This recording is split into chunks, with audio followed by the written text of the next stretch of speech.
vítajte v mojom ateliéri v Pezinku. Môj ateliér je venovaný ovčej vlne a mám tu také 3 línie svojej vlnenej práce.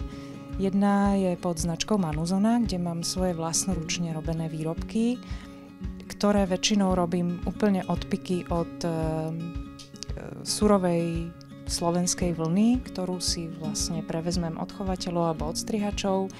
Tu potom vytriedím, vyperiem, prípadne nafarbím, načešem, upradiem do nite alebo do priadze a buď predávam ručne pradenú vlnu na ďalšie vaše tvorenie, alebo z nej vyrábam hotové výrobky.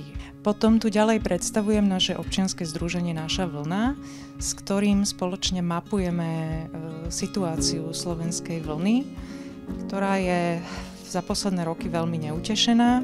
My sa vlastne nepriamo ako občianskym združením Naša vlna snažíme túto situáciu nejakým spôsobom zvrátiť. Robíme veľa kurzov ručného spracovania vlny a takisto robíme veľa osvety, vystupujeme rôzne v médiách, máme webovú stránku, kde sa snažíme ľudí, ktorí sa venujú vlne, prepájať.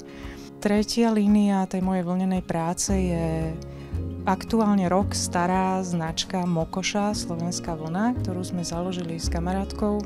To je priadza zo slovenských oviec, ktorá je spracovaná na Slovensku, slovenskou pradiarňou. Teraz napríklad komunikujeme aktuálne s rôznymi galantériami, aby ste vedeli bežné kopko zo slovenskej čistej ovčej vlny nájsť na poličkách za dostupnú cenu.